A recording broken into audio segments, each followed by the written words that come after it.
ចាថ្ងៃនេះខ្ញុំទិញបានក្បាលត្រីប្រាបងប្អូនត្រីប្រាប្រឡាក់ចាថ្មីល្អខ្លាំងមែនទែនបងប្អូនអើយចាអឺបើបងប្អូនទិញក្បាលត្រីបែបនេះបងប្អូនត្រូវពិនិត្យផងណាពិនិត្យខ្លាចវាមានតកូវបើសិនជាក្បាលត្រីនឹងយូរហើយវាអាចនឹងមានតកូវអញ្ចឹងណាព្រោះអ្នកលក់ខ្លះគាត់អត់បានសដិលហាលអីឲ្យស្រួលបួនអញ្ចឹងទេចាថ្ងៃនេះខ្ញុំមកបង្ហាញបងប្អូនអំពីរបៀបក៏ដូចជាតិចនិចនៅក្នុងការបន្សាបត្រីចាសម្រាប់ត្រីប្រាឬក៏ត្រីងៀតឬក៏សាច់ប្រឡាក់ណាដែលប្រៃខ្លាំងយើងប្រឡាក់ទៅវាជ្រុលអំបិលយើងត្រូវធ្វើម៉េចដើម្បីឲ្យកាត់បន្ថយជាតិប្រៃនឹងឲ្យវាសាបមកល្មមវិញអញ្ចឹងណាបងប្អូនចាថ្ងៃនេះខ្ញុំមានក្បាលត្រីប្រាហ្នឹងដូចជា4ខាំបងប្អូនទិញមកចា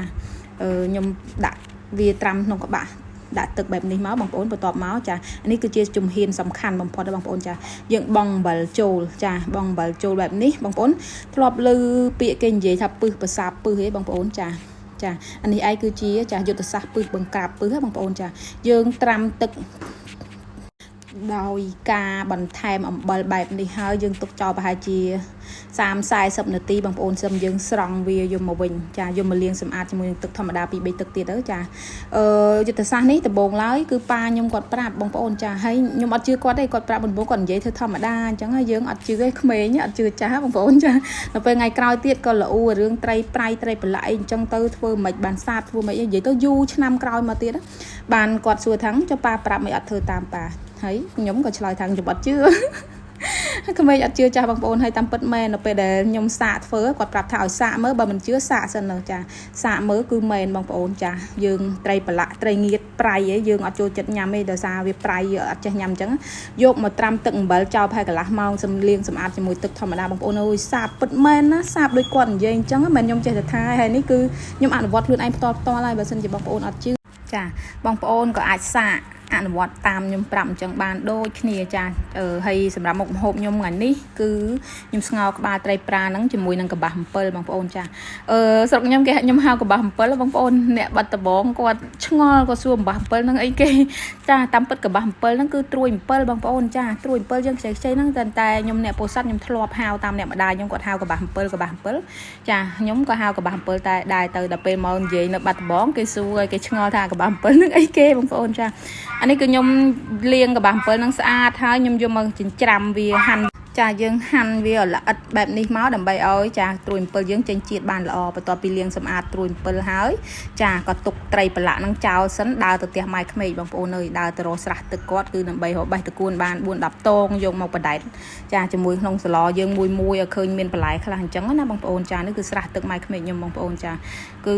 មករកតកួនហ្នឹងវាអត់មានតកួនល្អបងប្អូនអើយដោយសារតែទឹករីងខែប្រាំងបងប្អូនចាមានតងទូចល្អិតចាលាស់ត្រួយតិចត្រួយណាដែលលាស់ដល់ទឹកទៅរៀងល្អបន្តិចទៅចាត្រួយណាដែលលាស់ដល់ទឹកទៅវារៀងការ៉េញវារៀងចាស់ដែរអញ្ចឹងណាបងប្អូននេះបងប្អូននេះចាអានេះប្រភេទតកួនឆ្លក់ទឹកឬក៏តកួនខ្មៅបើសិនជាវាដល់ទឹកគឺល្អខ្លាំងមែនទែនតែដោយសារទឹកស្រកអស់អញ្ចឹងទៅវាអត់សូវល្អឲ្យដូចខ្ញុំនិយាយអញ្ចឹងបងប្អូនចាហើយវាក៏មានលាយតកួនសនៅក្នុងនឹងមួយដែរអ្នកខ្លះគាត់ហៅតកួនសអ្នកខ្លះក៏ហៅតកួនចិនអញ្ចឹងណាបងប្អូនចាតកួនចិនតកួនសតកួនខ្មៅអីអញ្ចឹងទៅបងប្អូនចាការហៅគឺដល់ឡែកពីគ្នាអញ្ចឹងដោយសារតំបន់ខុសគ្នាភាសានៃការនិយាយអាចខុសគ្នាបន្តិចដូចខ្ញុំអញ្ចឹងតែពោធិ៍សាត់ហើយបាត់ដំបងជាប់គ្នាបងប្អូនតែរបៀបនៃការនិយាយគឺខុសគ្នាបន្តិចដែរអញ្ចឹងណាបងប្អូន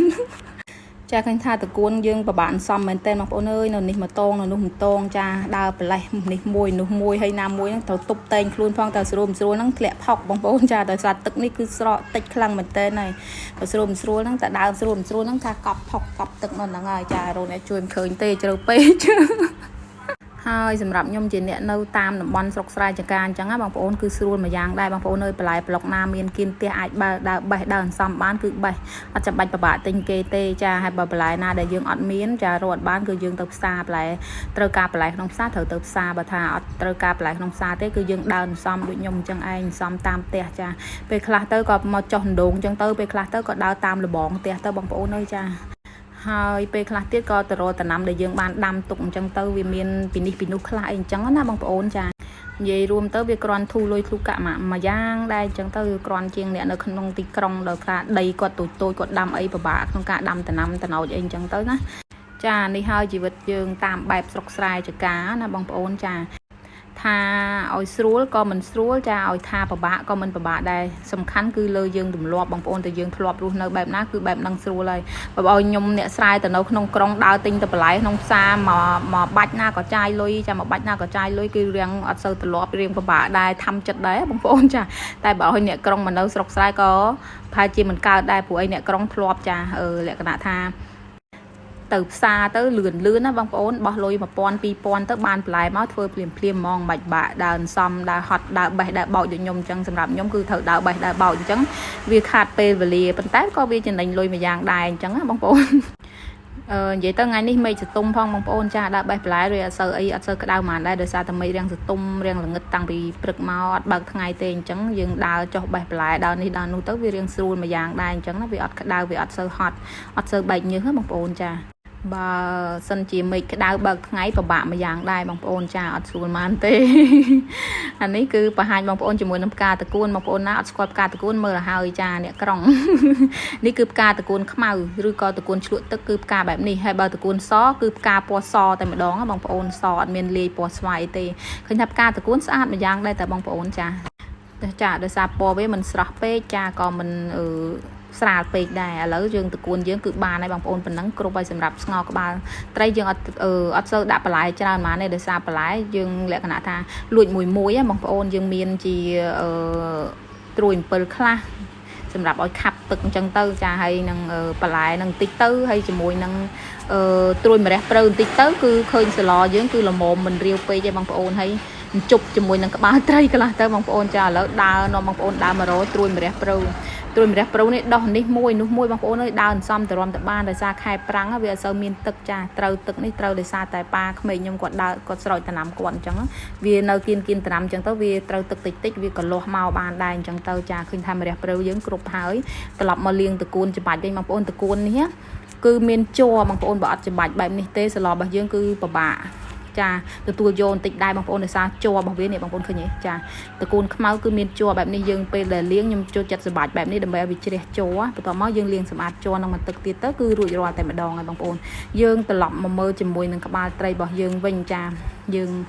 លាងសម្អាតវាហើយអស់ហើយបងប្អូនចានេះយកវាមកហាន់មកកាត់វាជាដុំបែបនេះមកចាអត់កាត់ទូចពេកទេណាបងប្អូនចាដោយសារតែក្បាលត្រីវាអត់សូវមានសាច់ទេបើយើងកាត់ទូចពេកវាសិតតែឆ្អឹងអញ្ចឹងយើងកាត់ដុំធំអញ្ចឹងទៅវាមានឆ្អឹងជាប់សាច់នឹងខ្លះអញ្ចឹងទៅបន្ទាប់មកខ្ញុំក៏មកដាំទឹកសឡបងមើមខ្ទឹមបន្តិចហើយលួចអំបិលបន្តិចអំបិលអត់ហ៊ានដាក់ច្រើនទេបងប្អូនដោយសារតែក្បាលត្រីយើងវានៅមានជាតិប្រៃខ្លះហើយអញ្ចឹងវាអាចចេញជាតិពីក្បាលត្រីមកខ្លះទៅទឹកសឡយើងវាល្មមតែម្ដងបងប្អូនចាខ្ញុំបងជាមួយនឹងគ្រឿងក្រូវចាអំបិលស្ករហើយនឹងចាត្រួយអំពិលឲ្យវាចេញជាតិជូរមកសន្ទុះចាខ្ញុំចាក់ក្បាលត្រីយើងចូលតែម្ដងបងប្អូនអត់ចាំបាច់ទុកយូរទេចាដល់កន្លែងនេះគឺបងប្អូនអាឡ័យតែជួយសពកង់កូនមកវិញសឡផលចាឃើញថាអាត្រួយ7នឹងវាឡើងមកពេញជាប់ពេញមាត់ឆ្នាំងតែម្ដងបងប្អូនអើយចានៅពេលដែលត្រីយើងពុះយើងភ្លក់មើលរសជាតិសាបប្រៃល្មមជូរល្មមដែលយើងពេញចិត្តហើយខ្ញុំក៏ចាបងជាមួយនឹងតកួនចូលប្រងតែម្ដងទៅបងប្អូនហើយតកួននេះយើងបងអត់ចាំបាច់ទុកយូរទេបងប្អូនចាហើយបងប៊ីចេងបន្ថែមហើយបន្ទាប់មកគឺយើងចាប់ផ្ដើមទុកគឺយើងកូរវាឲ្យស្មើចាបន្លែទៅក្រោមឆ្នាំងតិចទៅយើងទុកវាឲ្យពុះហ្នឹងមកផ្លែតហ្នឹងគឺបងជាមួយនឹងម្រះព្រៅចូលតែម្ដងបងប្អូនចាប៉ុណ្ណេះគឺជាការស្រេចហើយបងប្អូនអត់មានអីយូរទៀតទេចាសាឡយើងគឺរួចរាល់ហើយចាហើយសម្រាប់របៀបកាត់បន្ថយជាតិប្រៃរបស់ត្រីប្រឡាក់ឬក៏សាច់ប្រឡាក់ផ្សេងបងប្អូនមិនជឿបងប្អូនអាចសាកធ្វើតាមខ្ញុំបានចាកុំអោយថា